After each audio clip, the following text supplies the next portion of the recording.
Bismillahirrahmanirrahim. Alhamdulillahirabbil alamin. Allahumma shalli wa sallim ala sayyidina Muhammadin miftahi babi rahmatillah adada ma fi ilmillah salatan wa salaman daimaini bidawami mulkillah wa ala alihi wa sahbihi. Assalamualaikum warahmatullahi wabarakatuh. Saudaraku, kaum muslimin dan muslimat, pemirsa dimanapun Anda berada, alhamdulillah kita bisa bertemu kembali setelah sekian lama. Mudah-mudahan pertemuan kita ini barokah, manfaat untuk kehidupan dunia kita dan terutama kehidupan akhirat. Ikhwani rahimakumullah, sebelum kita bicara lebih jauh, belajar lebih jauh, maka yuk kita lihat apa yang sudah kita pelajari selama ini. Sudah kita amalkan belum? Ya, ilmu itu kita pelajari untuk diamalkan dan disebarluaskan. Mari kita amalkan semaksimal yang kita bisa. Insya Allah akan mendatangkan ilmu-ilmu yang lain dan memberi kita kekuatan. Allah akan beri kita kekuatan untuk mengamalkan amal-amal yang lain. Sebagaimana dikatakan, siapa mengamalkan atau berniat untuk mengamalkan satu kebaikan, akan dibukakan 70 pintu kebaikan untuknya. Ikhwani rahimakumullah, kita mengerti bahwasannya hidup di dunia ini usia kita terbatas. Dan kita pasti akan kembali pada Allah Subhanahu wa Ta'ala. Dan semua berharap punya usia yang panjang, hidupnya enak, hidupnya nikmat, dan masuk surga insya Allah di penghujungnya, amin. Tapi yang jadi masalah, kita ini punya banyak salah. Yang jadi masalah, kita punya banyak salah. Kepada Allah Subhanahu wa Ta'ala, kita punya salah yang luar biasa. Tiap hari kita sadar itu kita banyak dosa, banyak larangan Allah yang kita langgar, perintah Allah yang kita abaikan. Ikhwani rahimakumullah, saya mau ambil permisalan ini. Saya punya teman, kemudian saya punya salah pada teman saya. Teman saya ini biasanya telepon saya, biasanya kirim-kirim hadiah.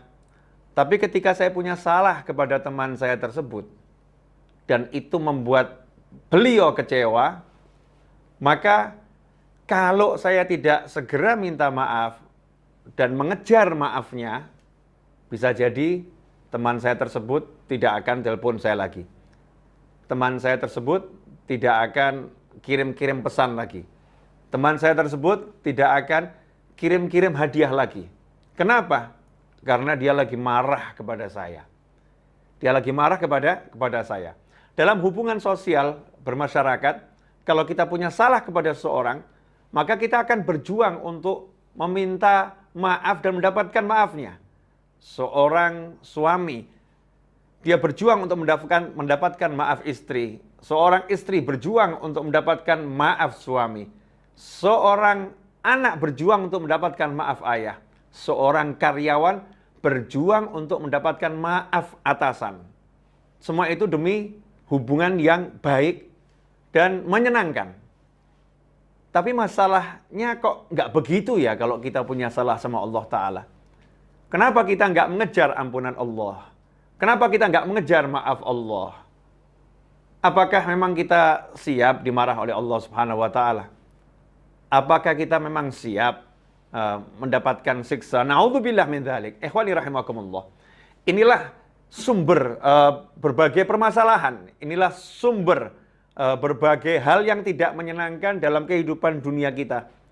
Berbagai hal yang tidak kita inginkan dalam kehidupan dunia. Sehingga Allah memberi kita hukuman-hukuman untuk menghapuskan dosa kita tersebut. Ya, Allah memberi kita berbagai ujian untuk menghapuskan dosa-dosa kita tersebut. Tentunya kita pengen, ya, tidak diberi ujian yang tidak menyenangkan. Kita pengen dosa kita terampuni dan kita hidup dalam keadaan senang. Dan sebetulnya itu sudah diajarkan oleh Allah Subhanahu wa Ta'ala, bahkan kepada baginda Muhammad sallallahu alaihi wasallam yang maksum, yang terlindungi dari berbagai kesalahan dan tidak mungkin berbuat dosa. Allah sendiri dalam surat Muhammad ayat 19, Allah memerintahkan Nabi Muhammad SAW untuk beristighfar, minta ampun kepada Allah Subhanahu wa taala sebagaimana Allah wahyukan, fa'lam annahu la ilaha illallah wastaghfir li dzambika walil mu'minina wal mu'minat.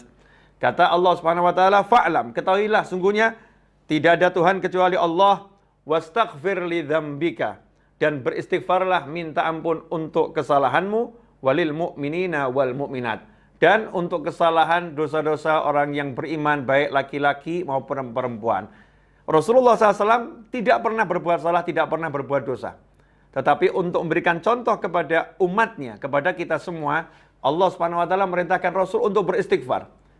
Dan sebuah kemuliaan, Allah juga memerintahkan Nabi Muhammad SAW untuk memintakan ampun bagi seluruh mukmin laki-laki maupun perempuan.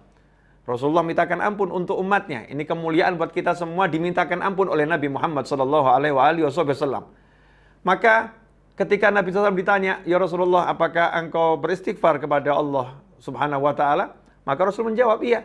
Di antaranya Nabi Muhammad SAW disebutkan, idzan sharafa min salatihi istaghfara thalatha. Rasulullah SAW itu manusia, makhluk Allah yang sholatnya terbaik dari semua makhluk Allah Ta'ala. Tetapi selepas salam, Rasulullah SAW istighfar, minta ampun sama Allah. Astagfirullah, astagfirullah, astagfirullah. Selepas sholat, istighfar, astagfirullah, astagfirullah, 3 kali. Sebelum melakukan yang lain. Wa an Abi Hurairah radhiyallahu anhu. Juga disebutkan dari Abu Hurairah radhiyallahu anhu.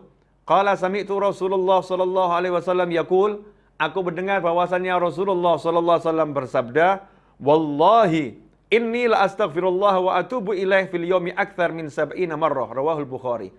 Demi Allah, sesungguhnya aku itu setiap hari beristighfar dan minta ampun dan bertaubat kepada Allah Ta'ala, minta ampun dan bertobat pada Allah Ta'ala, akthar min 70 marrah, lebih dari 70 kali. Rasulullah SAW yang nggak punya dosa, yang maksum dan tidak mungkin berbuat salah dan dosa, beliau minta ampun, istighfar dan bertobat lebih dari 70 kali. Rawahul Bukhari, hadis yang sangat sahih. Dalam hadis yang lain, Sayyidina Abdullah bin Umar radhiyallahu anhuma berkata, kunna na'udu li Rasulillah sallallahu alaihi wasallam fil majlis mi'ah marrah. Dahulu kami menghitung sekali duduk Nabi Muhammad SAW itu membaca 100 kali kalimat seperti ini. Rabbighfirli wa tub alayya innaka antat tawwabur rahim. Rabbighfirli, ya Allah ampuni aku, wa tub alayya, dan berilah aku taubat, terima taubatku, innaka antat tawwabur rahim. Sungguhnya engkau maha menerima dan beri taubat, dan engkau maha penyayang. Nabi kita Muhammad SAW yang suci, yang dilindungi oleh Allah SWT dari segala hal. Rasulullah istighfar sekali duduk 100 kali. Ikhwani rahimakumullah. Hadis ini diriwayatkan oleh Abu Dawud, Tirmidzi, dan juga ulama-ulama yang lain. Kemudian kalau kita setelah mendengar hadis-hadis yang saya sebutkan di atas, malu rasanya kita ini. Dosa kita banyak, salah kita banyak, salat kita belum benar, mata kita maksiatnya, Masya Allah, lewat handphone, lewat tablet, lewat nyata, mata kita ini berkeliaran pada hal-hal yang tidak diridhoi Allah Ta'ala, yang haram, seringkali kita lakukan. Tetapi mana istighfar kita? Mana minta ampun kita pada Allah Subhanahu wa Ta'ala? Mana kita meneladani Nabi Muhammad SAW? Kita duduk, bahkan duduk itu kita tidak baca kalau mau bangun, ya orang mau bangun dari duduk disunahkan baca doa kafaratul majlis. Bangun dari duduk itu disunahkan baca doa kafaratul majlis. Cuma 1 kali. Subhanakallahumma bihamdika asyhadu an la ilaha illa anta astaghfiruka wa atubu ilaik. Ini 1 kali kalau mau bangun dari duduk. Kapanpun duduknya, dimanapun duduknya, disunahkan baca doa kafaratul majlis. Sehingga kalau kita baca doa itu, apa yang terjadi di majlis dari keburukan, insya Allah diampuni oleh Allah Subhanahu wa Ta'ala. Itu pun terlewatkan. Habis salam kita bahkan ketika imam astagfirullah, astagfirullah, astagfirullah, kita nggak ngikuti, kita diam saja, kita melamun. Kita merasa hidup ini seperti nggak perlu minta ampun sama Allah Ta'ala. Nggak perlu kita minta maaf atas kesalahan-kesalahan kita yang begitu banyak pada Allah Subhanahu wa Ta'ala. Ikhwani rahimakumullah. Tentu ada dampaknya buat diri kita, buat fisik kita, buat jiwa kita, buat seluruh urusan kita, bisnis kita, keluarga kita, dalam kehidupan bermasyarakat. Kesalahan kita pada Allah pasti berdampak. Jika kesalahan kita pada manusia yang lain itu punya dampak yang luar biasa, lantas bagaimana kesalahan kita pada Allah Subhanahu wa taala? Rasulullah SAW juga mengajarkan sebagaimana diriwayatkan oleh Sayyidina Abu Darda radhiyallahu anhu tentang perintah Allah dalam surat Muhammad ayat 19, wastaghfir li dzambika walil mu'minin wal mu'minat.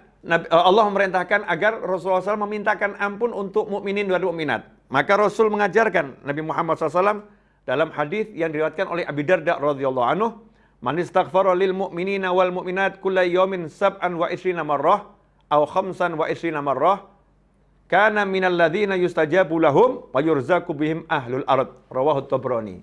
Hadis riwayat Imam Tabrani. Kata Nabi Muhammad SAW, barang siapa yang satu hari itu setiap hari memintakan ampun untuk mukminin dan mukminat, orang-orang beriman laki-laki maupun perempuan sebanyak 27 kali atau 25 kali, maka dia yang membaca istighfar untuk mukminin dan mukminat 27 atau 25 kali, dia termasuk orang-orang yang yustajabu lahum, yang doanya diterima oleh Allah Ta'ala. Doanya dikabulkan oleh Allah Ta'ala, bahkan wa yurzaqu bihim ahlul ard. Berkat orang-orang yang seperti itu, yang di muka bumi ini diberi rezeki oleh Allah Subhanahu wa taala. Jadi ini orang-orang yang mulia. Saya yang diajarkan guru saya, almarhum Habib Anis bin Abdul Habsyi, itu membaca habis sholat subuh diantaranya astaghfirullah lil mu'minina wal mu'minat sebanyak 27 kali. Astaghfirullah lil mu'minina wal mu'minat. Dengan tulus ya kita memintakan ampun untuk saudara kita mukminin dan mukminat. Sehingga mungkin ada orang yang terlelap dalam tidur, ada orang yang lagi bermaksiat pada Allah Ta'ala, saudara mukmin yang lain memintakan ampun untuknya. Ikhwani rahimakumullah. Nah ini istighfar yang dilakukan oleh Nabi Muhammad SAW, istighfar yang Rasul mengajak umatnya juga untuk mintakan ampun bagi mukminin dan mukminat yang lain.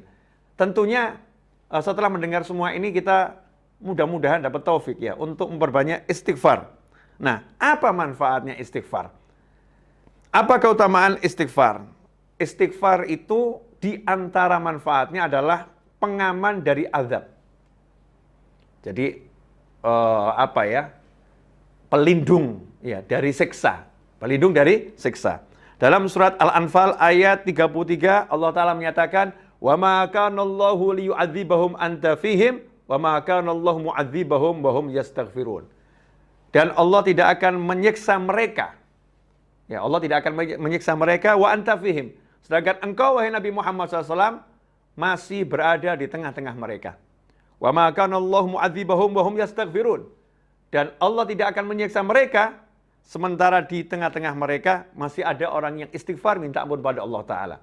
Di antara tafsir ayat ini adalah ayat yang di awal tadi, dan Allah tidak akan menyiksa mereka sementara engkau berada di tengah-tengah mereka, disebutkan ayat ini turun di Mekah. Saat Nabi Muhammad SAW berada di Mekah.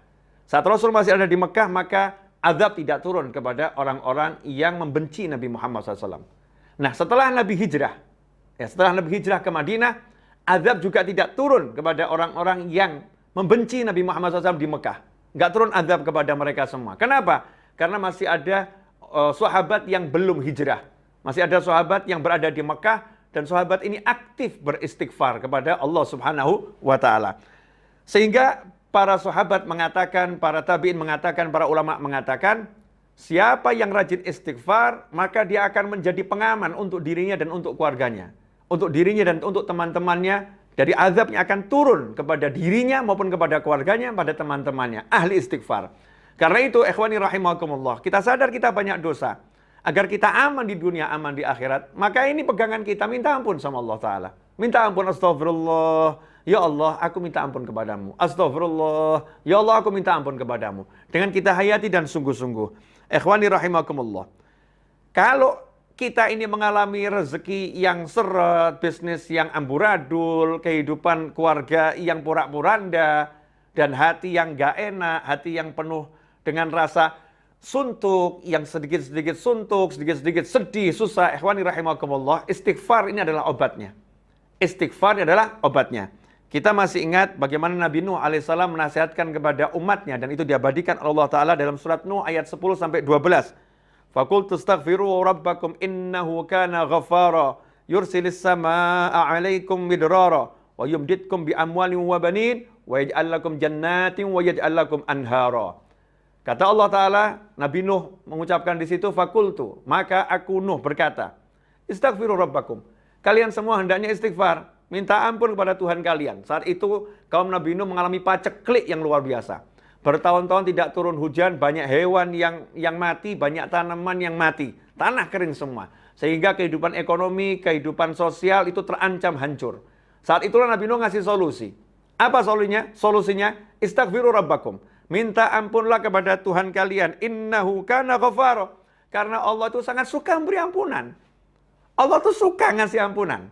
Ada orang yang berat ngasih maaf. Tapi Allah dengan semua kekuasaannya yang maha kuasa, kekuatannya yang maha kuat. Allah dengan semua, yang semuanya adalah miliknya Allah Subhanahu wa Ta'ala. Kita yang salah sama Allah ini, sama Allah disuruh minta maaf sama aku. Aku ampuni dan aku suka orang yang minta maaf. Ini saking maha sayangnya Allah kepada kita, semua hamba-hambanya. Kalau itu dilakukan, yursilis sama'a alaikum midrara. Masalah yang nomor satu, tidak adanya air, paceklik yang luar biasa, maka langsung sama Allah Ta'ala diselesaikan. Allah akan mengirimkan hujan yang lebat dari langit untuk menghapuskan semua kekeringan dan semua sumber air yang kering akan diganti oleh Allah Subhanahu wa Ta'ala. Wa yumditkum bi amwalin wa banin. Dan Allah akan beri kalian kekuatan, pertolongan dan dengan memberikan anak yang banyak, harta yang banyak. Bi amwalin, dengan harta yang beraneka ragam dan banyak. Wa banin, dan Allah akan berikan anak keturunan kepada kalian semua. Wa yaj'al lakum jannati wa yaj'al lakum anhara. Allah akan berikan kalian kebun-kebun dan Allah memberikan sungai-sungai yang mengalir di dalamnya. Ikhwani rahimakumullah. Indahnya Al-Qur'an dikatakan di sini, wa yumditkum bi amwalin wa banin. Allah akan beri kalian kekuatan dengan harta yang banyak dan anak yang banyak. Karena ada orang yang punya harta tapi nggak punya anak. Ada orang yang punya anak tapi nggak punya harta. Maka itu tidak lengkap kebahagiaannya. Tetapi Allah katakan orang yang rajin istighfar ini diberi harta yang banyak dan diberi anak yang banyak. Sehingga anaknya tidak jadi masalah dan hartanya akan bawa kebahagiaan untuknya. Ikhwani rahimakumullah. Sehingga Sayyidina Hasan Al-Basri radhiyallahu anhu ketika datang orang yang nggak punya anak lapor kepada beliau, wahai imam saya ini nggak punya anak keturunan, beri saya amalan. Beliau pun mengatakan bacalah istighfar. Nggak lama datang lagi seseorang yang mengatakan, wahai imam, ya saya ini rezekinya sempit, hidup saya susah, ekonomi saya porak-poranda, beri saya amalan. Imam Hasan Al-Basri pun mengatakan radhiyallahu anhu, bacalah istighfar. Setelah orang-orang itu pulang, murid-muridnya bertanya, wahai imam, setiap orang yang datang, yang satu minta keturunan, yang satu minta rezekinya lancar, kenapa engkau beri amalan yang sama? Ya, amalannya istighfar, bukan amalan yang berbeda.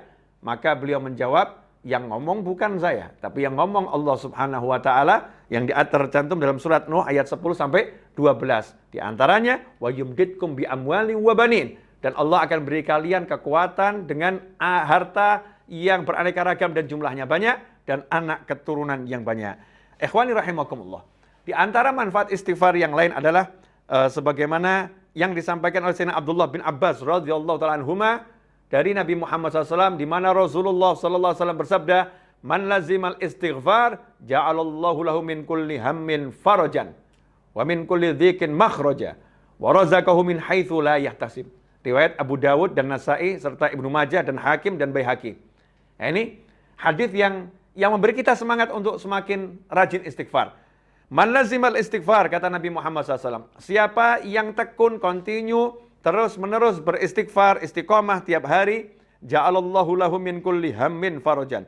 Maka Allah akan menjadikan untuknya apapun rasa suntuknya, min kulli hammin, apapun rasa suntuknya, apapun penyebab rasa suntuknya, maka Allah akan menjadikan untuknya faraja, jalan keluar. Jadi suntuk itu kalau datang, langsung Allah berikan jalan keluar, agar suntuknya hilang. Dihapus suntuknya oleh Allah SWT untuk orang yang ahli istighfar. Wa min kulli dhikin makhraja. Kalau dia dalam kesulitan, dalam kesempitan, kalau kata orang Jawa sudah kepepet, ya tidak bisa gerak, min kulli dhikin, sempitnya luar biasa, makhraja. Allah akan selalu memberikan jalan keluar. Dikasih solusi oleh Allah Subhanahu wa Ta'ala buat orang yang rajin istighfar. Wa razaqahu min haitsu la yahtasib. Dan untuk urusan rezekinya tidak pernah dia bisa mikir. Kenapa? Karena Allah akan beri dia rezeki min haitsu la yahtasib. Dari arah yang tidak pernah bisa dia pikirkan. Surprise rezekinya dari Allah Subhanahu wa Ta'ala, kejutan-kejutan dari Allah Subhanahu wa Ta'ala. Min haitsu la yahtasib. Enggak bisa diperhitungkan. Baik bisa dikira-kira. Allah akan berikan surprise rezekinya untuk orang-orang yang rajin istighfar. Ikhwani rahimakumullah. Sebagai penutup dari kajian kali ini adalah tentang Sayyidul Istighfar. Sayyidul Istighfar ini kalau kita memang nggak bisa baca istighfar banyak-banyak, minimal ya kita baca Sayyidul Istighfar di pagi hari dan di sore hari. Penghulunya semua istighfar. Pemimpinnya semua istighfar. Sebagaimana dikatakan oleh Nabi Muhammad SAW, Sayyidul Istighfar ayyaqulal abd Allahumma anta rabbi la ilaha illa anta khalaqtani wa ana 'abduka wa ana 'ala ahdika wa 'adika ma stata'tu a'udzu bika min syarri ma sana'tu abu laka bi ni'matika 'alayya wa abu bi dhanbi faghfir li fa innahu la yaghfiru dhunuba illa anta. Itu namanya Sayyidul Istighfar. Man qalaha fin nahar muqinan biha famata min yaumih qabla an yumsiya fahuwa min ahlil jannah. Kata Nabi Muhammad SAW, siapa yang di pagi hari dia membaca Sayyidul Istighfar tadi dengan penuh keyakinan. Baca ini penuh keyakinan, minta ampun sama Allah Ta'ala dan pasti diampuni Allah Ta'ala. Famata min yaumih. Kemudian di hari itu sebelum sempat sampai sore hari dia meninggal dunia. Siang hari meninggal dunia. Sore hari sebelum matahari tenggelam dia meninggal dunia. Fahuwa min ahlil jannah. Maka dijamin dia ahlul jannah. Dia termasuk penghuni surga. Wa man qalaha minal lail fahuwa muqinun biha famata qabla an yusbiha fahuwa min ahlil jannah. Dan barang siapa yang bacanya di malam hari, kemudian dia baca dengan penuh keyakinan, famata qabla an yusbiha, belum sempat matahari terbit, dia meninggal di malam hari itu, maka dia termasuk penghuni surga. Hadis ini diriwayatkan oleh Imam Bukhari. Jadi hadis yang sangat sahih. Ikhwani rahimakumullah. Kesimpulannya, kalau kita mau hidup kita enak di dunia dan Allah mengajarkan kita untuk mendapatkan kehidupan enak di dunia. Rabbana atina fid dunya hasanatan wa fil akhirati hasanatan wa qina adzabannar. Kalau kita mau hidup kita enak di dunia dan enak di akhirat dan enak dimanapun, maka pegang istighfar ini. Yang rajin minta ampun sama Allah Ta'ala. Ya, usahakan istighfar terus. Perbanyak istighfar. Selain sholawat pada Nabi Muhammad SAW, maka istighfar adalah zikir yang terbaik di akhir zaman. Sholawat, istighfar, sodakoh. Kata para ulama, ini zikir yang paling baik di akhir zaman dan zikir yang paling baik untuk orang-orang yang udah usia lanjut. Amalan terbaik untuk orang-orang udah usia lanjut. Karena ini amalan-amalan yang menghapuskan dosa dan meningkatkan derajat dengan cepat. Karena itu, siapa yang punya hajat? Siapa yang merasa hidupnya dalam masalah? Siapa yang suntuk? Ya, mungkin kita kurang istighfar. Kita kurang rajin istighfar dan kita kurang minta ampun sama Allah Ta'ala. Saya mengajak diri saya sendiri dan seluruh pemirsa dimanapun Anda berada, kapanpun Anda menyaksikan tayangan ini, yuk setelah ini kita perbanyak istighfar. Mari kita tutup ya majelis ini dengan bersama-sama membaca doa kafaratul majlis untuk kita nanti bangun meninggalkan tempat duduk sudah diampuni oleh Allah Subhanahu wa Ta'ala. Bismillahirrahmanirrahim. Allahumma salli wa sallim ala sayyidina Muhammadin wa ala alihi wa ashabihi ajma'in. Subhanakallahumma wa bihamdika asyhadu an la ilaha illa anta astaghfiruka wa atubu ilaik. Wa sallallahu ala sayyidina Muhammadin wa alihi wasallam walhamdulillahirabbil alamin wal afu minkum. Saya minta maaf atas segala kekurangan saya dan semoga ini berkah dan manfaat. Sampaikan pada yang lain, mudah-mudahan menjadi amal jariah buat antum semuanya. Jazakumullahu khairan wal afu minkum. Wassallallahu ala sayyidina Muhammadin wa alihi wasallam walhamdulillahirabbil alamin. Wassalamualaikum warahmatullahi wabarakatuh.